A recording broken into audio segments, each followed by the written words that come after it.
Muchas gracias a todos por aún permanecer en este recinto. La verdad que puede sonar duro hacer o tener un curso de química a las 8 de la noche, pero voy a intentar de ser muy directo y no hablar tanto de química, aunque el título me delata.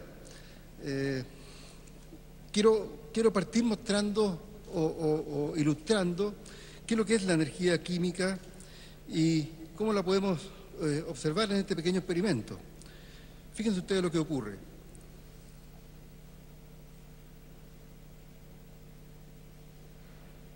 Hay una explosión, se produce una reacción química muy fuerte que libera mucha energía solo con un pequeño toque.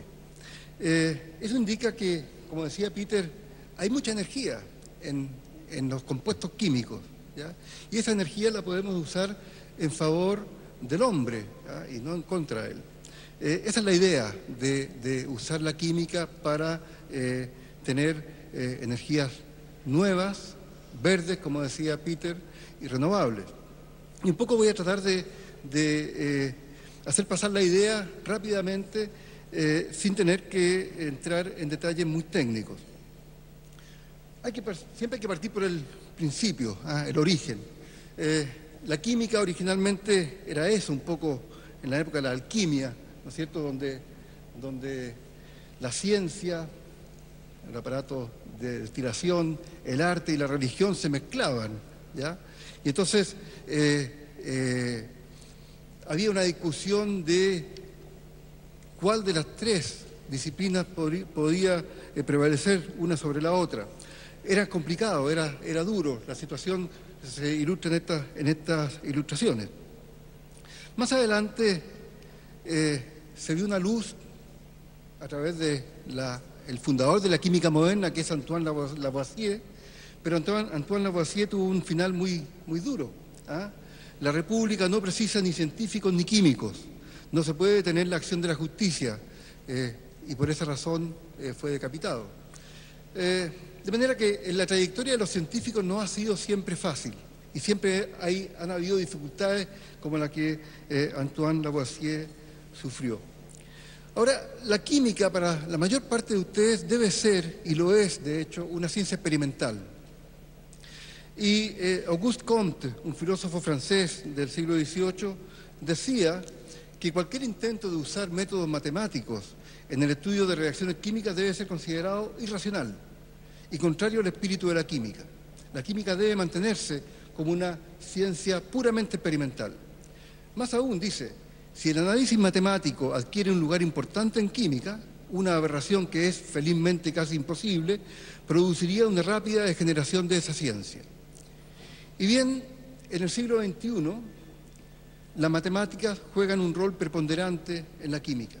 Y la química es hoy una ciencia menos empírica, más precisa, es una ciencia que descansa en bases teóricas sólidas. El camino desde Lavoisier hasta nuestros días pasa por esta gran dama, Marie Curie, premio Nobel de Física y premio Nobel de Química, y por este señor que es Erwin Schrödinger, el padre de la mecánica cuántica.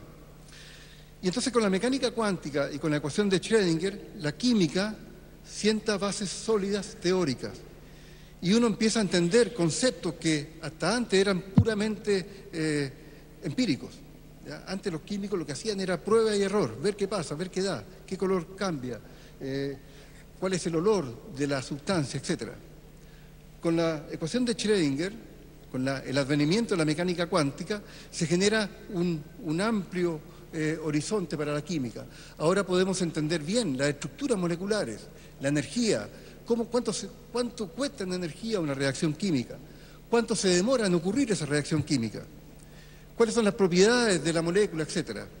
Entonces se abre todo un mundo, y ese mundo se nos abre a mediados del siglo XX. Y en los últimos 50 años el desarrollo de la química teórica y la química computacional ha sido extraordinario. Quiero mostrar un poco eso. Entonces el día de hoy la química es una mezcla de teoría y también obviamente experimento, pero también computación, cálculos, ¿ya? Y a través de los cálculos podemos entonces simular situaciones que uno puede eventualmente vivir en un laboratorio, ¿ya? Entonces, el concepto de simulación, ¿para qué hacerlo en el laboratorio? Se lo puedo simular en un computador. Ese concepto empieza a tener más influencia en la ciencia del mundo, y eso hace que se produzca un desarrollo extremadamente importante en los últimos años. La química, entonces, y la química teórica y computacional tiene un rol preponderante en bioquímica, en química orgánica, en química del medio ambiente, nanociencia, etc. Entonces, el paso del químico que estaba en su laboratorio, probablemente intoxicándose, y probando y viendo qué había, básicamente, qué había en la naturaleza que lo rodeaba, ¿ya? Con procedimientos de prueba y error, se transforma en un químico del siglo XX donde pueden convivir la química experimental y la química computacional y teórica. Y entonces, las fuentes de energía química son variadas, ¿ya? Uno los tiene aquí ilustrados: nanotecnología, biomasa, ¿cómo se llama? Combustibles fósiles, etc.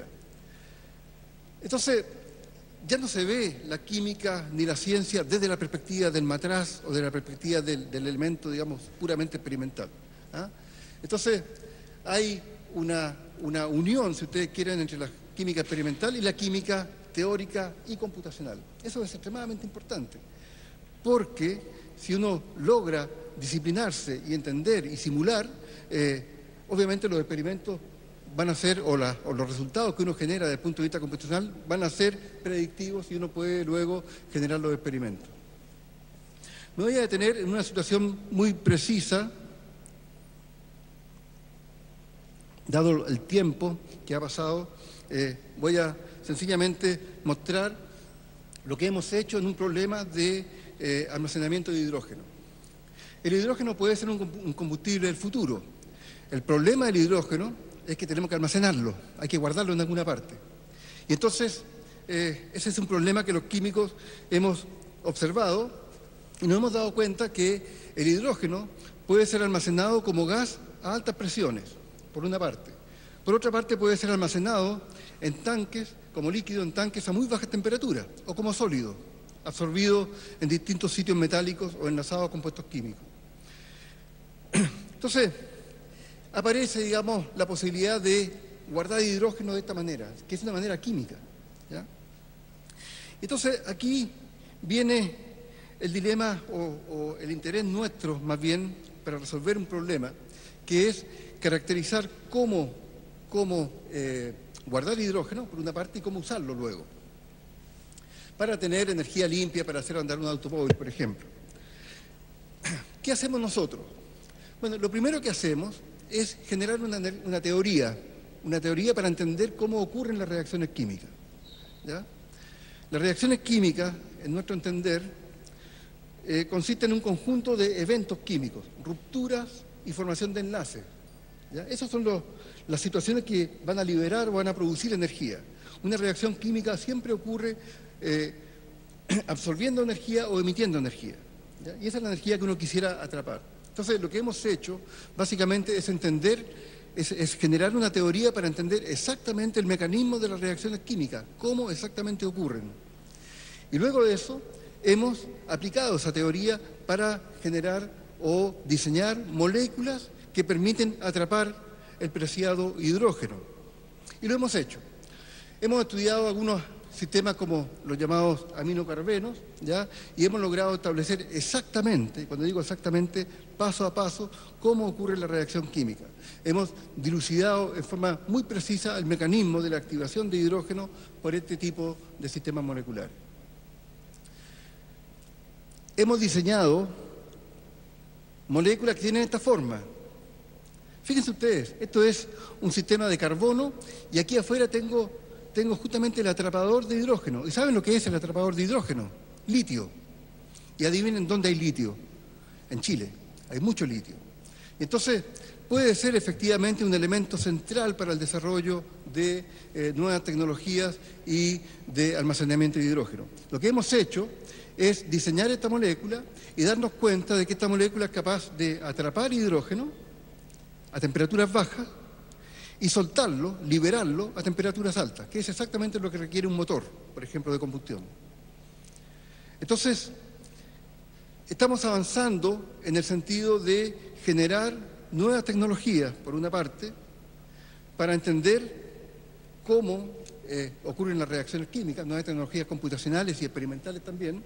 Estamos avanzando en el sentido de desarrollar nuevos materiales que son capaces de almacenar este hidrógeno. Y el mensaje que quiero dejar al final esa es la tarea de los químicos. La tarea de los químicos no es andar contaminando por la vida. La tarea de los químicos es justamente resolver este tipo de problemas, ¿ya? Proponer elementos o materiales que sean útiles para la sociedad y para el hombre. Y eso es lo que estamos haciendo, eso es lo que estamos intentando, eso es lo que estamos trabajando en nuestro laboratorio con nuestros colegas y estudiantes. Antes de terminar, y para terminar, quiero solamente decir que estamos en esto, estamos en la idea de trabajar en energía renovable. Hay un simposio que estamos organizando en el próximo abril. Están todos ustedes invitados. Obviamente vamos a hablar de diversas cosas como lo hemos hecho aquí. El mensaje que tenemos que dar es: todos juntos podemos efectivamente crear nueva tecnología. Todos juntos podemos efectivamente crear ciencia de alta calidad y que nos lleve a tener un estándar de país desarrollado. Muchas gracias.